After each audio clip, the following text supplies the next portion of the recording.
Hi guys, स्वागत है आपका एक और नई वीडियो में। तो एक बार फिर से सीएसके को हार थमा दी गई है और कितनी शर्मनाक हार है मैं क्या ही बताऊं। ये 15 ओवर्स में बताइए हमने ये टारगेट चेज करवा दिया है। पहले तो बैटिंग में हगा, फिर बॉलिंग में हगा, मतलब पूरी तरीके से सिर्फ हकते ही आए हैं इस मैच में। और काफ़ी मतलब डीपली में बात करने वाला इस वीडियो में कि कैसा मैच था, कैसी हमारी मैनेजमेंट है, कैसी हमारी टीम है, आगे क्या हो सकता है, क्या हम लोग कमबैक कर सकते हैं, सब कुछ हम इस वीडियो में बात करने वाले हैं। और मैं ब्रूटली ऑनेस्ट होने वाला हूँ, मैं क्रिटिसाइज करने वाला हूँ हर प्लेयर को, मैनेजमेंट को। तो प्लीज़ आप मतलब कमेंट सेक्शन में ये मत बताइएगा कि भाई तू सीएसके को सपोर्ट नहीं करता है, तू सीएसके को सपोर्ट कर, मतलब क्रिटिसाइज मत कर, वो तो अपना पूरा दे रहे हैं, बेस्ट दे रहे हैं, लक उनके साथ नहीं है, ये सब मतलब आप मत लिखिएगा।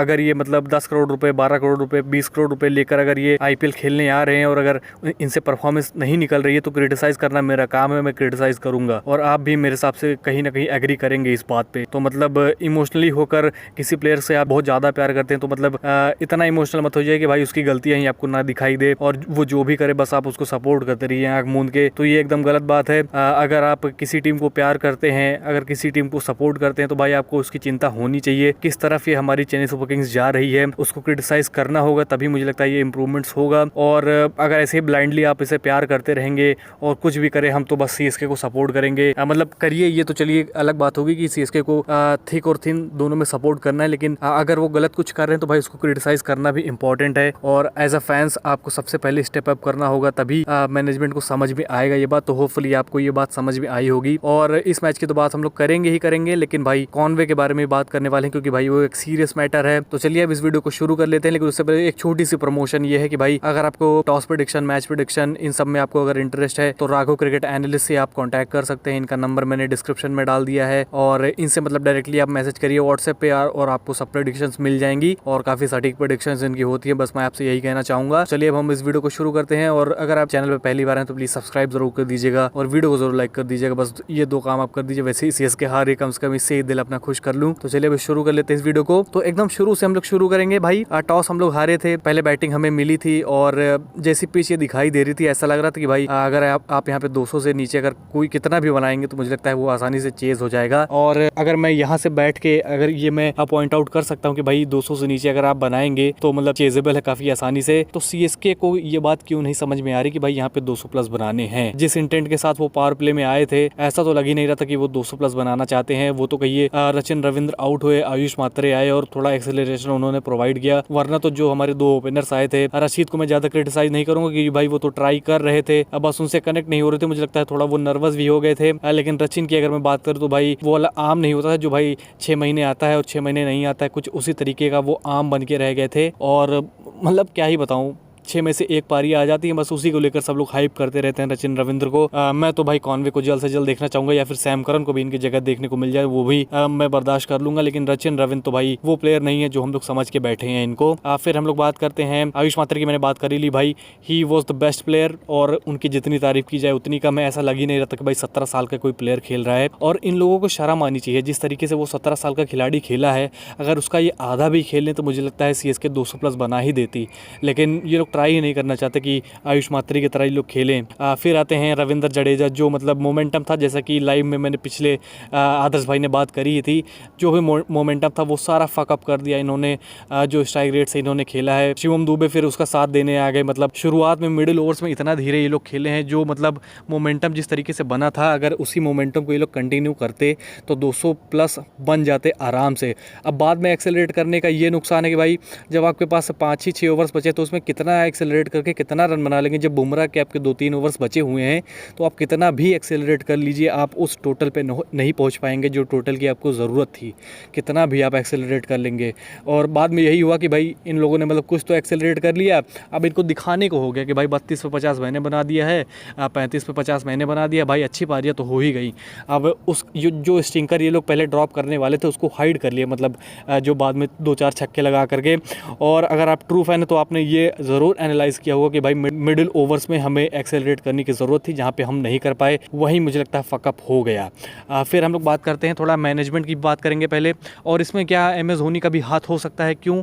क्योंकि भाई एम एस धोनी एक ऐसे कैप्टन है जिनका मतलब सिलेक्शन में तो हाथ रहता ही है मेरे हिसाब से। प्योर ऐसा नहीं होता कि भाई फ्लेमिंग ही आके सिलेक्ट करते हैं, एम एस धोनी का भी हाथ रहता है। तो अगर 11 की मैं बात करूँ तो जैसे कि मैंने बताया था कि भाई वंश वेदी और डेवॉल्ड ब्रेविस को अगर ये लेकर आते हैं प्लेइंग 11 में तो मतलब एक डिफरेंट चेन्नई सुपर किंग्स आपको दिखाई देगी। लेकिन फिर भाई। तो चलिए अब हम लोग बात करते हैं कि भाई क्या सिलेक्शन थी इनकी, कितना फकअप उसमें किया इन्होंने। तो अगर ये डेवॉल्ट ब्रेविस को खिलाते जेमी ओवर्टन की जगह और अश्विन को इम्पैक्ट में लेकर आए थे, अगर अंशुल कंबोज को इम्पैक्ट में लेकर आते तो वही एक हिसाब से पूरा मतलब बन जाता। जैसे कि आप देख सकते हैं कि मथीसा पथराना, खलील अहमद और ओवर्टन तो तीन जब खेल ही रहते, तो भाई अगर अंशुल कंबोज को हम लोग लेकर आते तो एक ओवरसीज स्पॉट खाली हो जाता, जिसमें हम लोग डेवॉल्ट ब्रेविस को खिला सकते थे, जो कि एक प्योर बैट्समैन के रूप में यूज़ किए जा सकते थे, रविंद्र जडेजा की जगह भेजे जा सकते थे और वो अपने दम पे पारी को पलट सकते थे, 220 की तरफ ले जा सकते थे। लेकिन फिर वही है, ओवर्टन को खिलाना ही है इनको। और मान लीजिए आपकी इतनी ही मतलब फेटिश है कि आप ओवरसीज ऑलराउंडर खिलाएंगे ही खिलाएंगे, तो सैम करन को मौका देकर देख लीजिए भाई, वो मुझे लगता है इनसे बेटर बॉलिंग भी करेंगे पावर प्ले में और इनसे बेटर बैटिंग भी करेंगे, मुझे ऐसा लगता है। और आपको कैसा लगता है ज़रूर बताइएगा कमेंट सेक्शन में कि क्या आप सैम करन को देखना चाहेंगे। अगर ओवर्टन को ही खिलाना है इनको तो सैम करन को ही खिला लीजिए। और रही बात विजय शंकर की, तो भाई किस लिए खेल रहे हैं वो मेरे समझ के परे है। अगर ये बाहर होते, इनके जगह वंश बेदी खेलते, तो ये भी मुझे लगता है ऊपर आके खेल सकते थे रविंद्र जडेजा की जगह, और जो स्ट्राइक रेट से खेलना चाहिए, जिस स्ट्राइक रेट की ज़रूरत है सीएसके को, वो प्रोवाइड कर सकते थे। लेकिन फिर वही ऐसा लग रहा है कि तमिलनाडु कोटा चल रहा है विजय शंकर को खिलाने का, यही मुझे लगता है एक स्ट्रैटेजी है। और फिर बात करें, जैसे कि मैंने बताया कि भाई अश्विन क्यों आए, ना फील्डिंग कर सकते हैं, बॉलिंग भी तो ऐसा लग रहा था कि भाई बचने की कोशिश कर रहे हैं, सिर्फ किसी तरीके से इकोनॉमी कम हो जाए, विकेट्स लेने का तो सोच ही नहीं रहे थे। और इकोनॉमी भाई उसमें तो सक्सेसफुल हो गए, 4 ओवर्स में सिर्फ 25 रन ही दिए। अब लोग क्रिटिसाइज़ भी नहीं करेंगे और हो सकता है अगले मैच में इनकी जगह भी बन जाए। भाई इससे बड़ा हमारे लिए डाउनफॉल क्या हो सकता है कि अश्विन को हम लोग एज अ इम्पैक्ट प्लेयर लेके आ रहे हैं, जब अंशुल कंबोज को हम लोग ला सकते थे, जो कि पावर प्ले में शानदार बॉलिंग कर सकते थे। जो जेमी ओवर्टन ने 12 की इकोनॉमी से जो रन्स दिए हैं पावर प्ले में, उस पर वो लगाम लगा सकते थे, ऊपर से प्रेशर डाल सकते थे। हो सकता है एमआई बॉटल कर जाती है आगे चल के, लेकिन फिर वही है, पता नहीं किस तरीके की कैप्टेंसी भी भाई इतनी बेकार हुई है इस मैच में। मैं क्या ही बताऊं, जब बताइए इतनी बड़ी पार्टनरशिप हो रही थी, पावर प्ले खत्म हो गया था, तो उसके बाद ही आपको नूर अहमद और पथराना को लगातार लगाना था मेरे हिसाब से। लेकिन फिर वही बात है, एम एस धोनी को अगर आप क्रिटिसाइज़ करे हुए तो भाई उनके क्या, आप सीएसके के फैंस, मैं भी बहुत बड़ा फ़ैन हूँ एम एस धोनी का, लेकिन भाई अगर गलतियाँ हुई हैं तो उसको क्रिटिसाइज़ करना भी ज़रूरी है।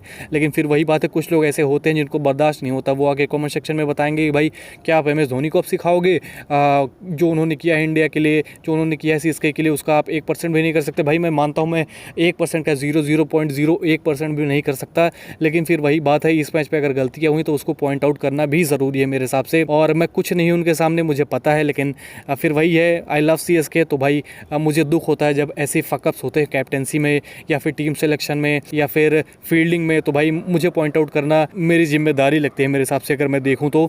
और काफ़ी सारे मतलब इस मैच में लूप होल्स थे, जैसे कि मैंने बता ही दिया। अगले मैच में अगर वंश बेदी और डेवॉल्ट ब्रेविस नहीं आते हैं ओवर्टन और अश्विन की जगह, तो भाई मुझे लगता है कि सीएसके कुछ नहीं कर सकती है। और आप भूल जाइए कि सीएसके कमबैक करने वाली है। और जैसे कि मैंने पिछले मैच में प्लेइंग 11 ये बनाई थी, आप देख सकते हैं कितनी शानदार ये प्लेइंग 11 थी। जब आपको 5 बॉलर्स के साथ ही जाना था इस मैच में, तो भाई आपने डेवॉल्ट ब्रेविस को क्यों नहीं खिलाया? 5 बॉलर्स मैं इसलिए कह रहा हूँ क्योंकि भाई जेमी ओवर्टन तो एकदम बेकार है भाई, उनका तो कोई यूज़ ही नहीं हो रहा है एक हिसाब से अगर देखा जाए तो। आते हैं सिर्फ 12 की इकोनॉमी से रन्स देने आते हैं बस। और रही बात मथीसा पथराना और नूर अहमद की, तो वो भी मतलब आउट ऑफ टच लग रहे हैं पिछले 2 मैचेस से। मथीसा पथराना की अगर मैं स्पेशली बात करूं तो, और मतलब जितना रन उन्हें देना चाहिए उससे कहीं ज़्यादा वो कंसीड कर रहे हैं इन सारे मैचेस में, जो कि हॉन्ट कर रहा है मुझे लगता है सीएसके की डेथ बॉलिंग को भी। खलील अहमद भी मतलब उस टच में नहीं दिखाई दिए इस मैच में। तो सबको क्रिटिसाइज़ करना ज़रूरी है, जब आप क्रिटिसाइज़ करेंगे तभी मुझे लगता है इनके दिमाग में घुसेगा, तभी ये लोग कुछ करने वाले हैं। क्योंकि भाई इतने पैसे लेकर अगर आप बैठे हैं, 8 करोड़ कोई लेकर बैठा है, कोई 10 करोड़ लेकर बैठा है, कोई 18 करोड़ लेकर बैठा है, और मतलब आप परफॉर्मेंस उसका मतलब 1% भी नहीं दे रहे हैं, तो भाई कितना ये बुरा लगता है। आप मैं क्या ही बताऊं, बस क्रिटिसाइज़ ही हम लोग कर सकते हैं, हमारा यही काम है। और होप करते हैं कि भाई इन पे ये वर्क करेंगे और कमबैक का एक मतलब जो बंदोबस्त है वो शुरू करेंगे प्लेइंग 11 में चेंजेस के साथ। नहीं तो भाई काफ़ी मुश्किल लग रहा है कि ये लोग कुछ करने भी वाले हैं। तो चलिए, आपका जो मतलब ओपिनियन है वो ज़रूर कमेंट सेक्शन में बताइएगा। और हाँ, I love CSK, I love M S Dhoni, I love my whole team, लेकिन फिर वही बात है, क्रिटिसाइज़ करना काफ़ी इंपॉर्टेंट है। और सीएसके फॉरएवर, फिर चाहे वो जीते, फिर चाहे वो लास्ट रहे, फिर चाहे आईपीएल से बाहर हो जाए, कुछ भी हो, सीएसके को हमेशा सपोर्ट करता था और करता रहूँगा हमेशा। तो प्लीज़ उस पर आप शक मत करिए कि भाई बुरे टाइम में मैं सीएसके को छोड़ के जा रहा हूँ, ऐसा कुछ नहीं है। और हाँ, अब हम लोग बात कर लेते हैं डेवन कॉनवे की। मतलब जो न्यूज़ थी, तो खबरें ऐसे निकल के आ रही थी कि वो वापस न्यूजीलैंड चले गए हैं। और मैंने पिछले वीडियो में भी आपसे बताया था कि भाई मुझे एकदम क्लियर पता नहीं है कि क्या न्यूज़ है, बस ये रूमर्स उड़ रहे हैं कि भाई वो वापस न्यूजीलैंड चले गए। तो ऐसा कुछ नहीं है। है वो न्यूजीलैंड वापस नहीं गए। ये कल की पिक्चर्स आप देख सकते हैं। बस रूमर्स इसलिए उड़ रहे थे क्योंकि भाई उनके फादर की डेथ हो गई थी न्यूजीलैंड में, इसी वजह से ये रूमर्स स्प्रेड हो रहे थे कि वो वापस जा सकते हैं, लेकिन वो गए नहीं। तो प्लीज RIP जरूर लिख दीजिएगा चैट में उनके फादर के लिए। और हाँ, अगर आपको जेमी ओवर्टन, अंशुल कंबोज या जो मैंने बीच में बताया था कि भाई किनको ला सकते थे, अगर आपको वो बात समझ में नहीं आई तो कमेंट सेक्शन में मैं लिंक पिन कर दूंगा टेलीग्राम का, और उसी के साथ मैं मतलब एक्सप्लेन एक बार फिर से कर दूंगा कि क्या मैं बोलना चाह रहा था, क्योंकि भाई वो बहुत कॉम्प्लेक्स चीज़ है, उसको वर्ड्स में रखना काफ़ी मुश्किल है, इसीलिए मैं सेंटेंस में आपको लिख के मतलब आपको बता दूंगा। तो चलिए अब इस वीडियो को यहीं पे खत्म करते हैं। अगर आपको टेलीग्राम ज्वाइन करना है तो आपको डिस्क्रिप्शन में लिंक मिल जाएगा, कमेंट बॉक्स में आपको लिंक मिल जाएगा, वहाँ से आप ज्वाइन कर सकते हैं। और सब्सक्राइब जरूर करिएगा और वीडियो को जरूर लाइक करिएगा। मिलते हैं आपसे अगली वीडियो में, तब तक के लिए बाय।